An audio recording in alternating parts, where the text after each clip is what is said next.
Yeah, I think like Dawn said, like having more women in governance positions. In general, there are data who show that the women and girls who are involved in guiding and scouting have more faith in their leadership than girls who have never been in a guiding or scouting environment. There was recently a research, I believe, from Girl Guiding in UK that is showing this. So this is for me great. Like in schools, you ask a girl, do you feel a leader? Do you feel that you can change something? Yes. Grüß euch und ein herzliches Willkommen bei einem neuen Eintrag in das Diary of Volunteers on Earth. In dieser DOVE-Folge geht es um die Scout and Guide Academy und was das alles ist, das erzähle ich euch sofort, aber zunächst noch ein paar Worte in eigener Sache, das gute alte Housekeeping. Für jene unter euch, die schon von Anfang an bei DOVE am Start waren, die sich stolze Dovies der ersten Stunde nennen, die wissen das vielleicht, dass der erste Geburtstag von dem Diary of Volunteers on Earth im Anrollen ist. Am 5. Dezember vor einem Jahr habe ich nämlich DOVE ins Leben gerufen am International Volunteers Day. Und anlässlich zum Geburtstag habe ich mir gedacht, ich würde jetzt gern irgendwie den nächsten Schritt gehen und möglichst nicht alleine, sondern natürlich mit euch, mit meiner Community, mit euch Dovies da draußen. Und daher die Bitte und die Aufforderung: in den Shownotes befindet sich ein Link zu einer Umfrage, wo ihr eure Ideen, eure Vorlieben, was euch taugt, wovon ihr gern mehr hättet, wovon ihr gern weniger hättet, das alles mir zukommen lassen könnt, natürlich anonymisiert, damit sich niemand unter Druck gesetzt fühlen muss. Und das werde ich dann hernehmen, um DOVE vielleicht ein bisschen mehr zu professionalisieren, um vielleicht ein bisschen mehr zu investieren oder vielleicht um zu sagen, wisst ihr was, haben wir den Hut drauf. Hoffentlich passiert das nicht. Und das bringt mich gleich zum zweiten Punkt, nämlich eure Unterstützung. Vielen, vielen lieben Dank für all jene, die schon einmal was in mein digitales Spendenkassel geworfen haben oder auch bei meinen Vorträgen live gespendet haben. Damit nicht immer nur die gleichen drankommen, auch die Bitte an die anderen, wenn ihr es euch leisten könnt, dann klickt auf den Link in den Shownotes zu meinem PayPal Trinkgeldkassel. Oder wer gerne permanent unterstützen möchte, der kann auch auf Patreon ein Abo ausfüllen oder ein Abo einrichten. Unterstützen könnt ihr mich auch, indem ihr zum Beispiel DOVE Podcast liked, shared, subscribed, was auch immer, auf YouTube auf den Subscribe-Button drücken, auch wenn ihr nicht jede Folge anhört, auf Spotify auf den Rating-Button drücken und das mit euren Freunden und Freundinnen und Familie und wem auch immer teilen. Gerne auch auf den sozialen Medien, gerne auch dabei DOVE Podcast verlinken. Da ist mir sehr, sehr geholfen. Jetzt aber zurück zur heutigen Folge. Wie bereits erwähnt, habe ich die bei der Scout and Guide Academy aufgenommen, einer Veranstaltung von den beiden Weltpfadfinderinnen-Verbänden. Und zwar ist das auf der einen Seite die World Organization of the Scout Movement, also WASM, und auf der anderen Seite die World Association of the Girl Guides and Girl Scouts, kurz gesagt WAGGGS.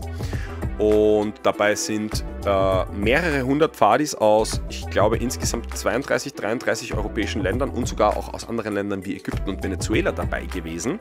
Und zwei von ihnen, nämlich die Irini und die Dawn, haben sich bereit erklärt, mit mir über ihre Pfadi-Karriere, über ihre Erfahrungen bei WAGGGS, über die Scout Academy zu sprechen, aber auch, und das geht jetzt an alle da draußen, die vielleicht keine Pfadis sind, hört euch das gerne an. Es ist eine Einladung, trotzdem dran zu bleiben, weil wir auch über Themen gesprochen haben wie Female Empowerment, Leadership, vor allem für junge Frauen, was ich persönlich sehr spannend und interessant fand. Und deswegen, ja, schauen Sie sich Ihnen das an und dann sage ich gar nicht viel mehr, sondern viel Spaß mit Dawn und Irini. Yeah, so that's why I'm here now with you too, with Irini from Greece, who's here for WAGGGS, and Dawn from Malta, who's officially here as a staff member for our chalet, and we're gonna go on all the different definitions and words and all of that later. But maybe first let's start with the two of you introducing yourself and maybe telling us how you became a scout and what scouting means for you. Maybe you want to go first, Irini. Well, this story goes long ago. So I was, I think, 5 years old, and because my older sister, has joined her guiding and scouting group, I was very jealous. So my mom just parked me there, and since then I am a girl guide. I am a scout. What's your position now? Now I'm working as a staff member in WAGGGS. WAGGGS is the World Association of Girl Guides and Girl Scouts. And I'm a programs manager. So I'm managing events, projects that are happening in the Europe region. For example, the Scout Academy? For example, this academy. Or Scouts and Guides Academy, I'm so sorry. I have to be more inclusive. Where we are right now in, I want to say beautiful Wiesbaden, but the weather is making it a little bit less beautiful. And what about you, Don? So I also started guiding when I was 4 years old. I believe my cousin had already started, and they convinced my mom to take me and my sister to start guiding. So I started when I was 4, and I've been a guide ever since. So that's 21 years now. Yeah, what guiding means to me, it's always been a place for me to kind of leave an impact and learn and grow. And more as like now as an adult volunteer, it's a place for me to kind of teach like the next set of girls and young women how to like be better world citizens and grow. Yeah.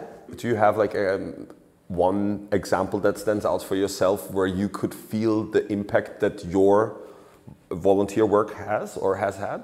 Actually, yeah. So in 2019, I was part of a research team for WAGGGS, and our research was about the lack of young women in governance position within WAGGGS. So we did a research project where we interviewed girls and young women as well as other stakeholders, like people on the national board, older leaders, and we came up with our research report and conclusions and recommendations for WAGGGS. And then we went to the World Conference and proposed, I believe, 5 motions, and I believe all 5 motions got passed. So this year at the last World Conference, they set up pre-young women events for the World Conference, which was one of our motions that we worked on. So it's been great seeing kind of the research work being applied and seeing the results of it in real life, like seeing a space for young women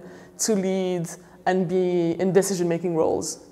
We have to be a little bit careful with all the terms that we use in scouting and guiding, because some of the listeners don't really know. So can you maybe explain what emotion means in that context? What a motion is, let's say in our context, was a recommendation, and it's basically a proposal. Mm-hmm. So you put forward a proposal. So for example, for the pre-events, we put this proposal to the World Conference, which is the highest decision-making body in WAGGGS. Mm-hmm. And we proposed to them that before each international event for WAGGGS, there should be a pre-event where young women get to kind of meet together and discuss the main event so that they are prepared and know what's coming. Because usually governance-based events are quite difficult to navigate, and especially as a young woman or if you're going there for the first time. So we give these proposals and they are voted on by the different countries that are attending the World Conference, and if you reach the quota that you need for the proposal, then it passes, or you can even make amendments if it needs to be. And basically everyone majority voted yes for this proposal, and then it got passed, and then it's WAGGGS and the World Board start to work on it and eventually implement it. Congratulations. Thank you so much. That's awesome. Yeah. What about you? And we didn't talk about your, what the Scout and Guide movement means for you. Yeah, well, I think the main thing for me that we offer out there and inside the movement is inclusion. So I have met so many amazing people from different backgrounds with different characters and characteristics, abilities. And you can see that this is a movement that can include everyone, literally everyone. So that's for me the number one thing that we are bringing to the world. That's the perfect transition to the next sub-question that I would ask you is, what motivates you to do this work? Yeah, I have started, I believe that it's important to work for the people outside the movement as well, and sometimes we do work internally that it's very important. But when it was I think it was 2018, 19, when we had a big refugee crisis. So I started working for the Greek Guiding Association with a program in schools where we raised awareness for refugees around inclusion of refugees and immigrants inside the Greek schools. Back then, there were many voices that were against that, unfortunately. So for me, it was amazing that we could go as guides, as scouts and guides inside the schools, doing what we do best, educating children in our way, in our non-formal educational way, for something much bigger that has an impact in the society. So I started working in this project, and then when I saw the position as a project manager in a global level, I said, okay, I can do that. I'm ready for this. Do you feel like guiding and scouting has empowered you to say, I can do this? Because I feel like especially women in our society, I feel like that they often struggle to have that self-confidence to say, hey, I can do that position too.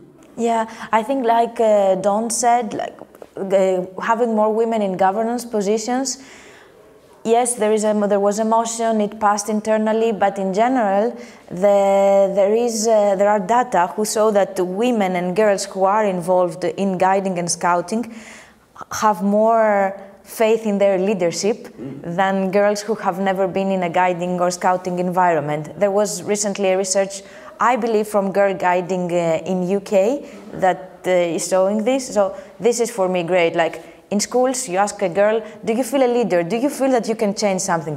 Yes. Like I think, I don't know the data, I don't remember. It's like 80% of the girls will say, who are in Girl Guides will say yes. While if you haven't been, it's a bit more difficult to envision this concept for yourself. Yeah, we can put the link to the research in the show notes so people can check if they want to fact check your numbers that you just dropped, because that's always also important, like I heard in one of the sessions. Which brings me to the Academy, which is where we are now. And maybe since you are also, I think, the main project manager behind the Academy, right? Maybe you can explain also to people who are outside of scouting and guiding what the Academy is. Yeah. So usually we have been seen like scouts and guides as the people who are outside in the nature, hiking, building tents. Helping old ladies over the street, selling cookies, all that stuff, the stereotypical stuff. Yes. So if we go and watch the picture from a bit on the top, there is a big umbrella, there are two big umbrella organizations, WAGGGS and WASM, World Association of Girl Guides and Girl Scouts, World of Scouts Movement, and they are actually hearing what young people want to say, they are hearing the trends, they are part of the 6 global organizations that are having the majority of young people in their bodies. So the Academy is a training and networking event for around 200 leaders, decision makers, or those who are who have potential to be decision makers in the future.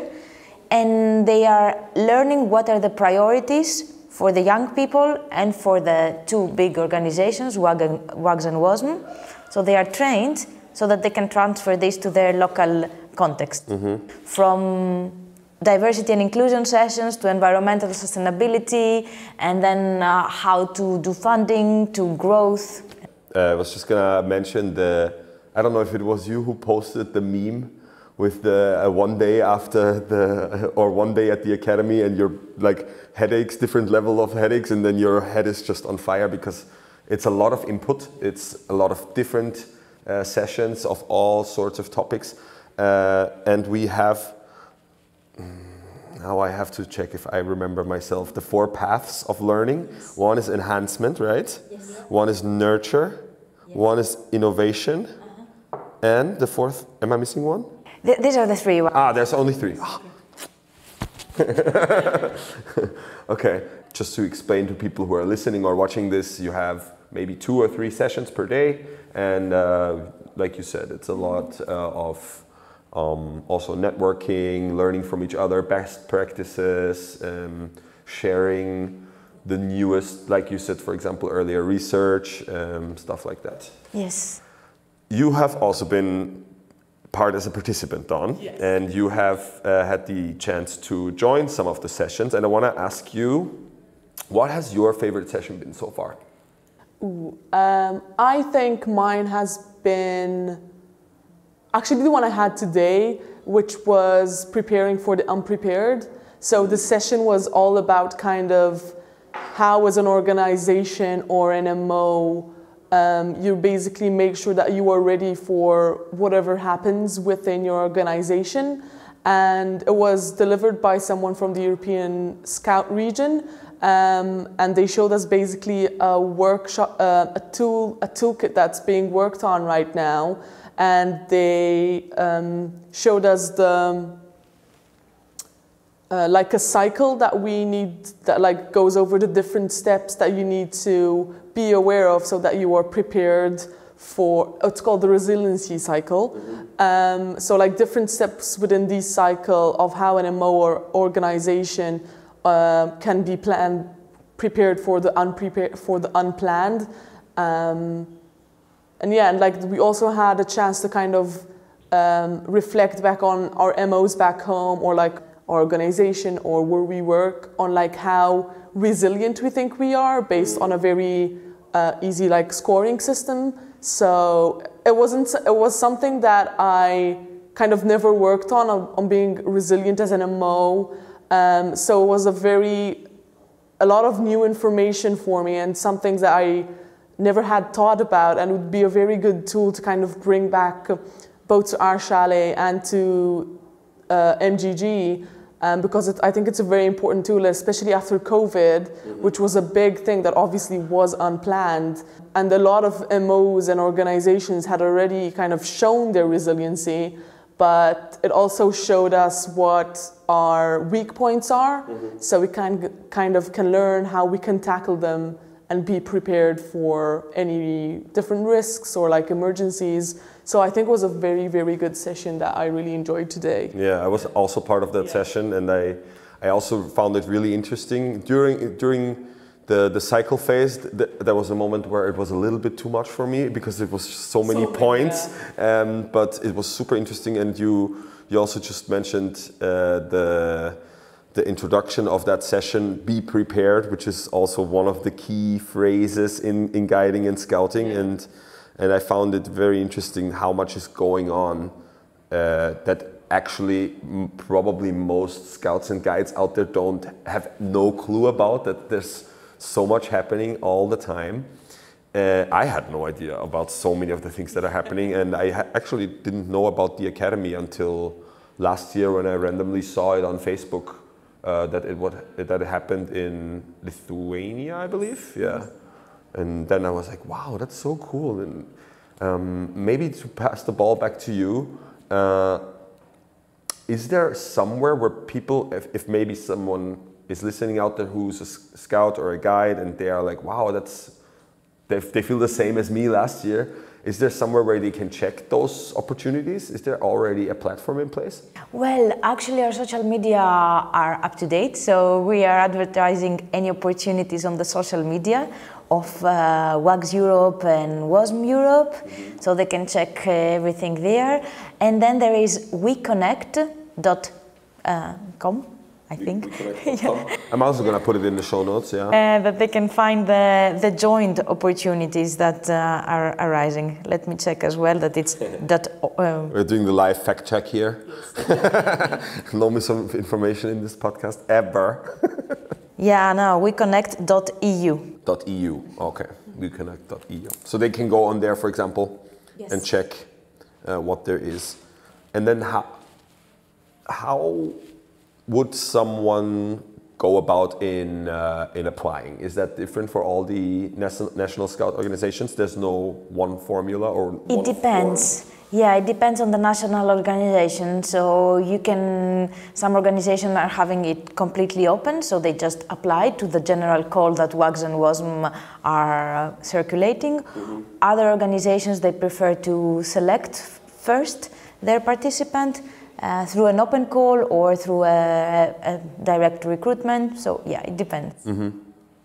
You are also already talking about your position at Our Chalet. Maybe you want to talk a little bit about what that is and in what institution, I guess, that is embedded within scouting and guiding, or guiding in that case. Yeah, Our Chalet is one of the 5 world centers for WAGGGS, which is the World Association of Girl Guides and Girl Scouts. It is the first world center that WAGGGS has opened, and it's located in Adelboden, Switzerland. So what the world centers are, so they're basically like a hub and a space for Girl Guides and Girl Scouts to come, learn new things, have fun, be adventurous, learn new things. So a big focus of Our Chalet is adventure, outdoor adventure and environment and leadership.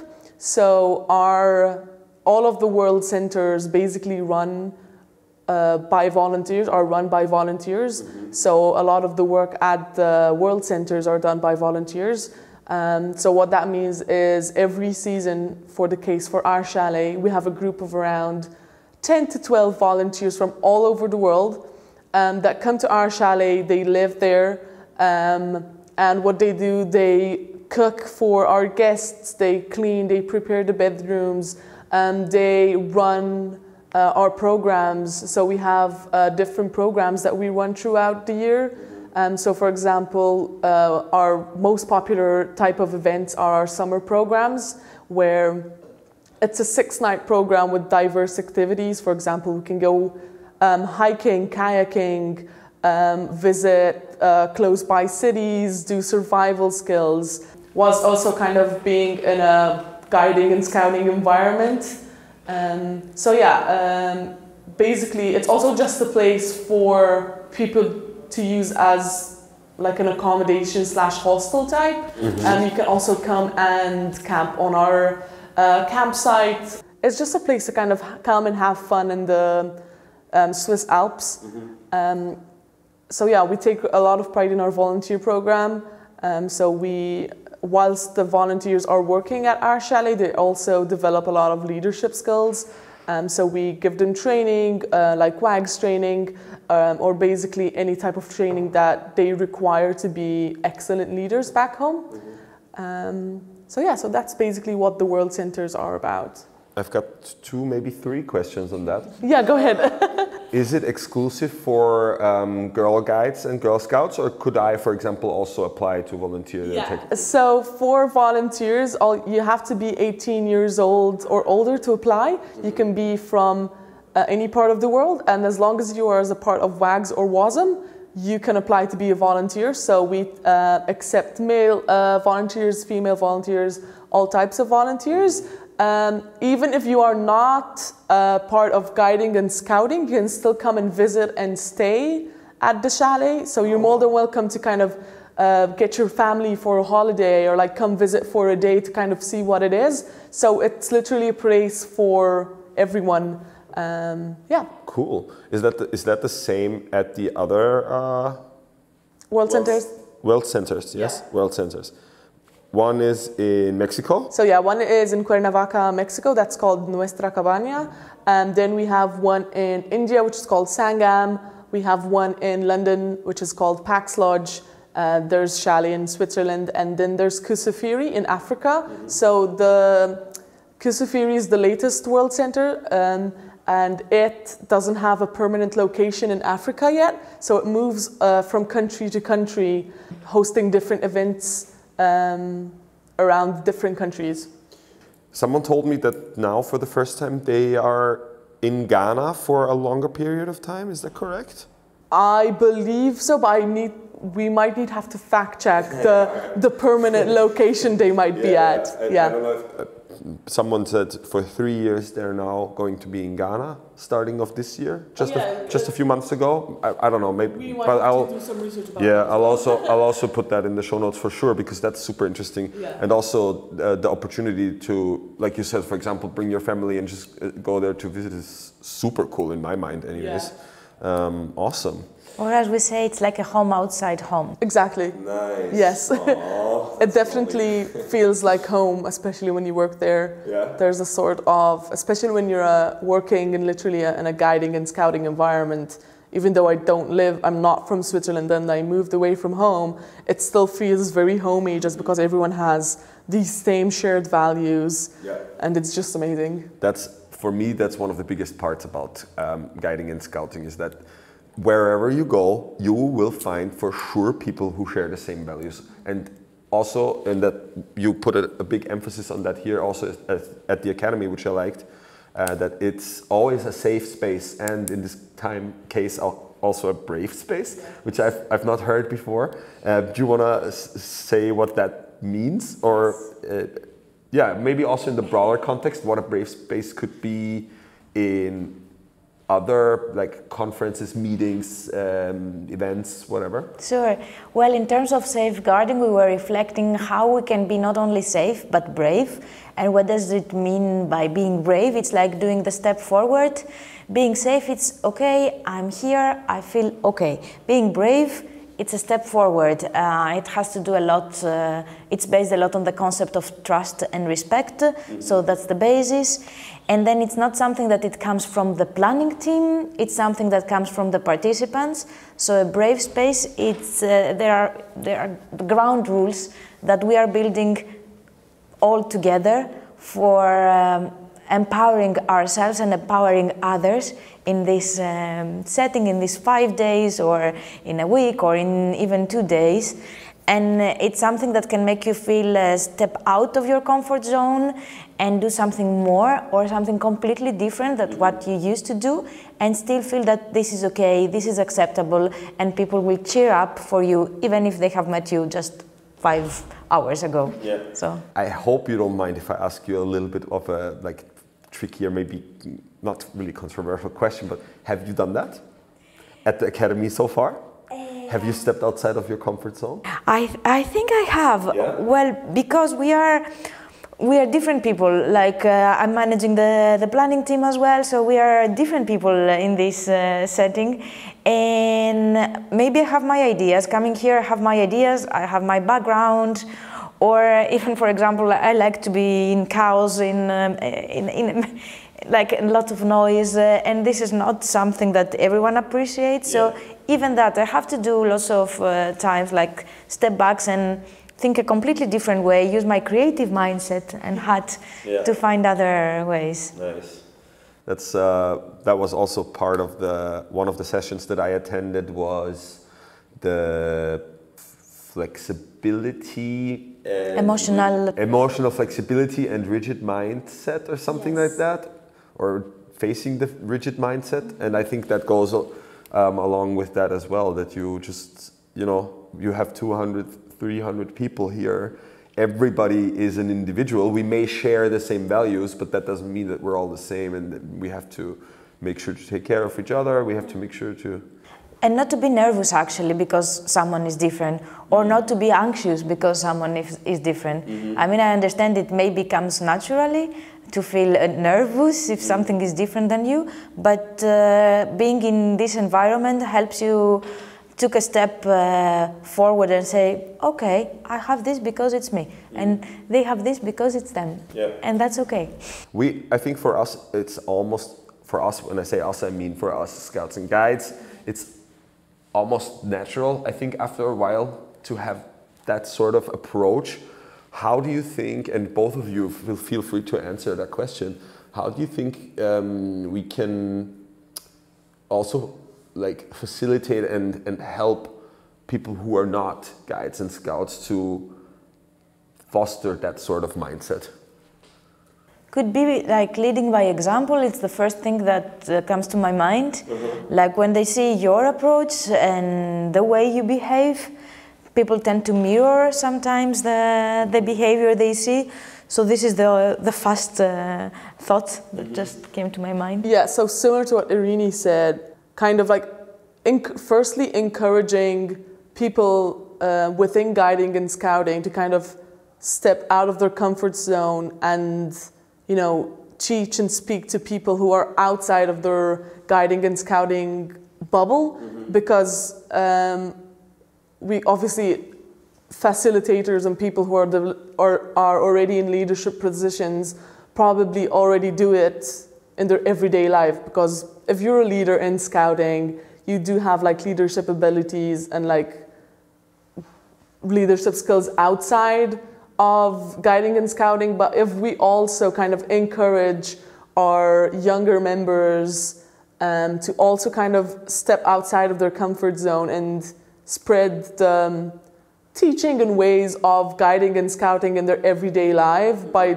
teaching by doing, it kind of becomes this, you know, spreading the word, spreading what we do to a wider audience, because it would be amazing if everyone in the world could be a guide and scout, but we haven't reached that yet. So kind of encouraging the people around us, even like our families, or like, you know, word of mouth is a very powerful tool to kind of spread a message. And I think guiding and scouting teaches you a lot how to reach a wider community. Yeah, and it will result in a bigger change. Yeah. I have a controversial thought. I feel like sometimes we like to pat ourselves on the back a lot within scouting and guiding. We're all very self-confident with what we do. We all love what we do. I think that's an essential part because we are so passionate. Sometimes for outside people, it sounds so, you see, even me saying that sounds so stupid. But for sometimes I think for somebody who's not part of this movement, it may seem like we are putting ourselves on a podest, kind of. What are some things that you feel like we are bad at, or where we should improve, for example, as a movement? Doesn't matter if it's WAGGGS or WASM. Maybe our actions are internal, so that could change. I know that there are many local groups that they are doing work in their communities. So for me, scouting and guiding is people who are very involved in community action. And we have our jargons, like you said before. We have our processes, our ceremonies and rituals, perhaps. But we are involved in the community. So as something that it's for improvement, I believe that we should be more outside and like for people to see us, because we are doing a lot, but they don't know. As I said, the image is like we are going camping and helping the old people to cross the road. But yeah, it's much more than that. Do either of you have an idea how we could get there?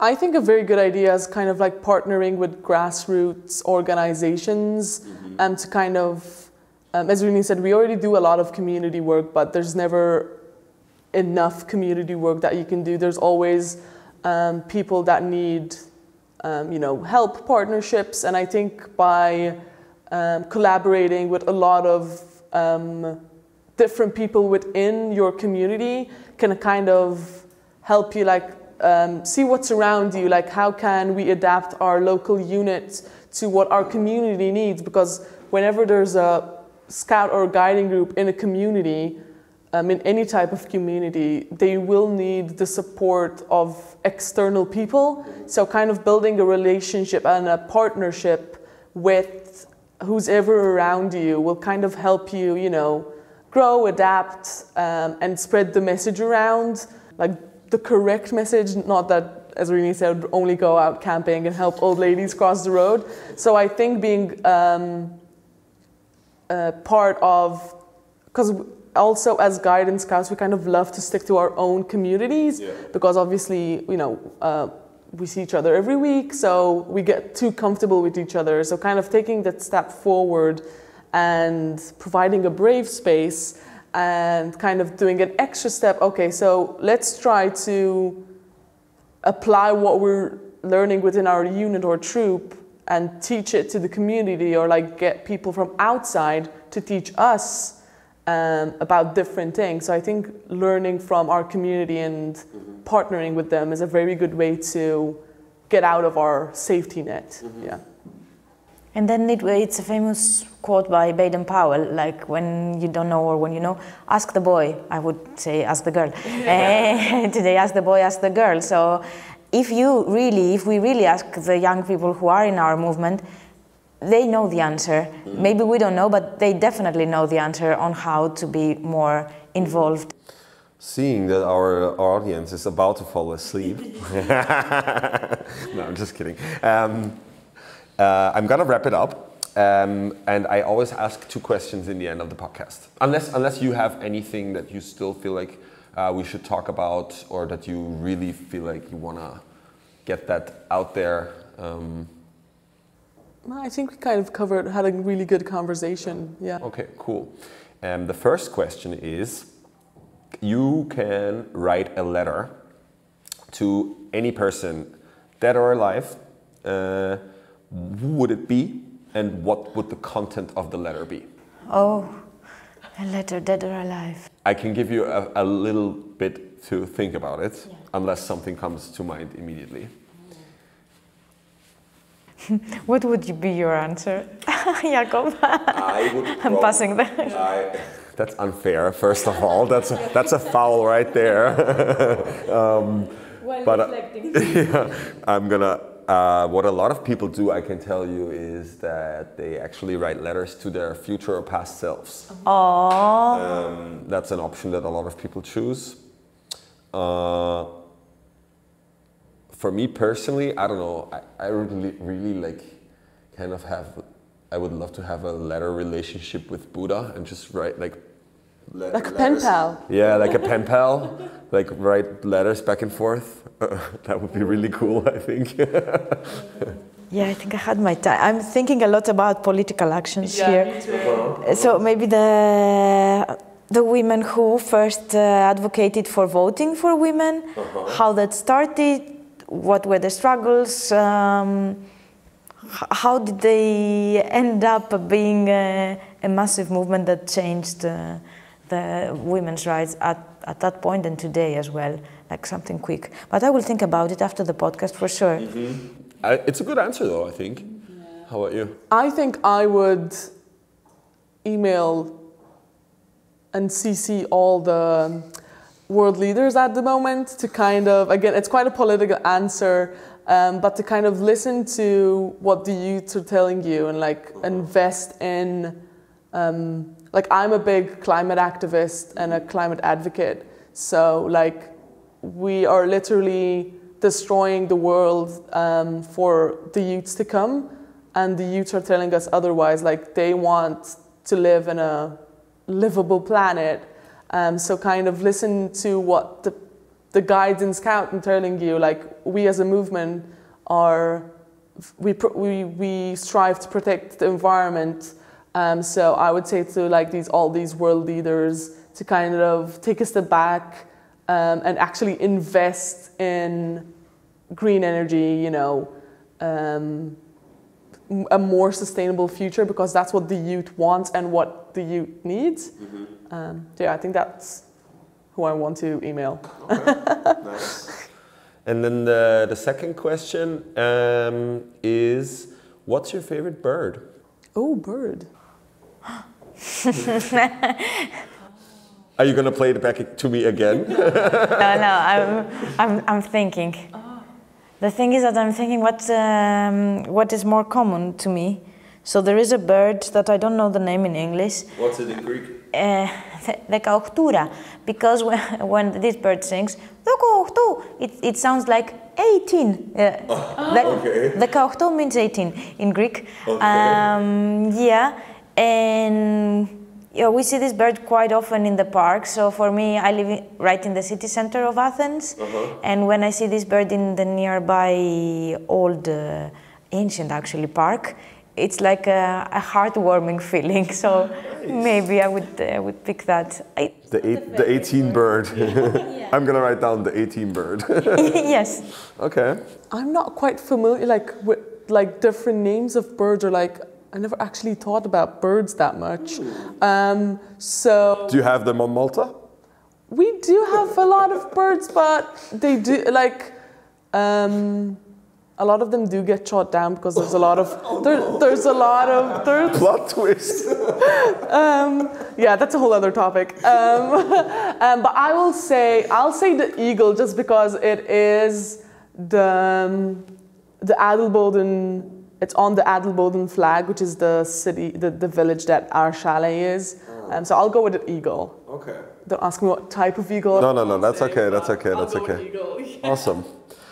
Okay, cool. If you don't want to get anything else out there, all I can say, thank you so much. Thank you, Jakob. So much, Jakob, for having this conversation, for spreading the message out there, and hopefully showing people what the Scout and Girl Guide world has to offer, because it's a lot, and like I said, sometimes we don't realize how much is out there, how many opportunities for volunteers and stuff like that. So. Sure. Thank you so much. Thank you. So, das war's. Das Gespräch ist zu Ende. Ich hoffe, es hat euch interessiert, vielleicht auch ein bisschen Spaß gemacht und vielleicht auch neugierig gemacht. Sei erwähnt, dass es natürlich nie zu spät ist, Pfadfinderin oder Pfadfinder zu werden. Ich habe zum Beispiel jetzt auf der Akademie einen Italiener kennengelernt, der Public Health Professional ist und erst in seinen 30ern in einem Einsatz in einem Flüchtlingslager zu den Pfadis gefunden hat. Also das ist nur ein Beispiel für wahrscheinlich unzählige da draußen, dass man nicht als kleines Kind anfangen muss. Dazu gibt es auch Links in den Shownotes. Noch einmal die Erinnerung, bitte füllt auch meine Umfrage aus. Da ist mir sehr geholfen. Ich baue auf eure Meinung und auf euer Feedback.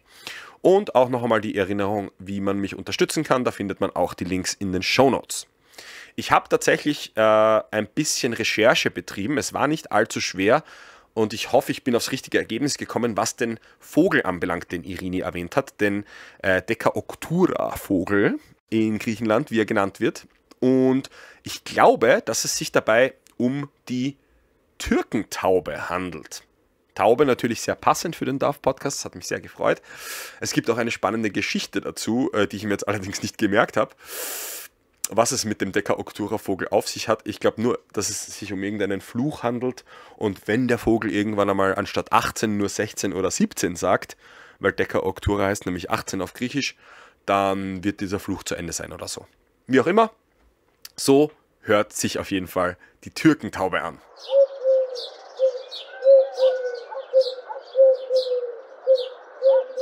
Genau, das war's. Vielen, vielen herzlichen Dank fürs Dabeisein, vielen herzlichen Dank fürs Zuhören. Bis zum nächsten Mal. Bussis und Liebe geht raus. Euer Jakob.